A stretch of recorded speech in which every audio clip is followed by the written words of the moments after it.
denied patrons begging for a dance. Loudest of all, the dealer's crisp shuffling of the black cards with teeth-white numbers before she doled out hands to players at the table. "No, no more," one moaned. "I can't." "Sure you can, chap." A young man in a white thorn-edged mask cheerfully pressed him back in his seat. "We can't leave. Haven't even finished your drink yet." His drunken friend's mouth puckered under another gulp. "Think it's true? The drink? Magician's blood, the menu said. Think you have power now?" Thornmask laughed, leaning back to appraise the club. "Here, you take your magic where you can get it.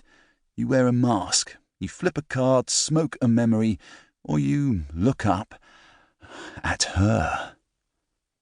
The master's fingers tightened around his glass, just as the lights dimmed.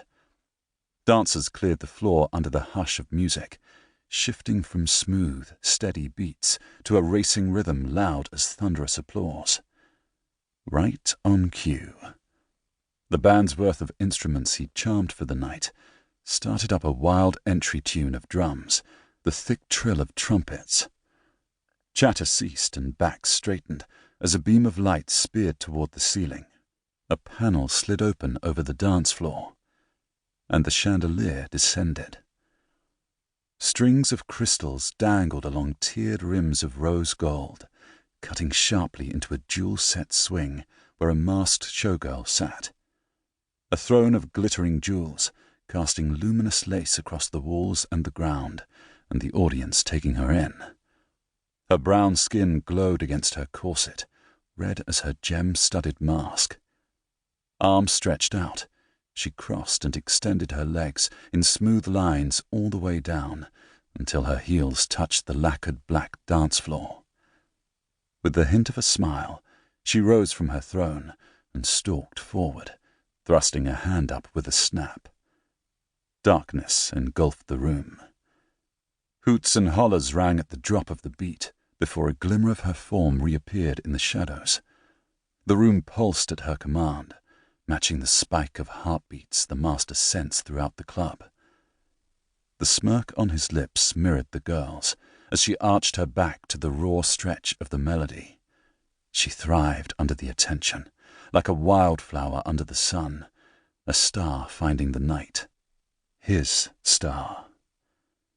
"I'll be damned," the drunk at the card table breathed in awe as the girl's palms began brightening with a molten glow. "Nothing like an academy girl. Worth the trip, right?" His friend clapped a hand on his shoulder. "I didn't know they could be magicians like this." The master smothered a dark scoff under a sip of whiskey.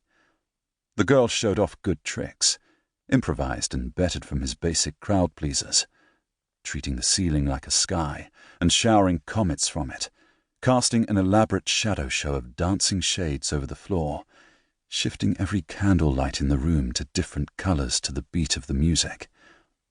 But always the performer, she preferred to be front and center, teasing her power just enough to make the audience want more of her magic, more of her.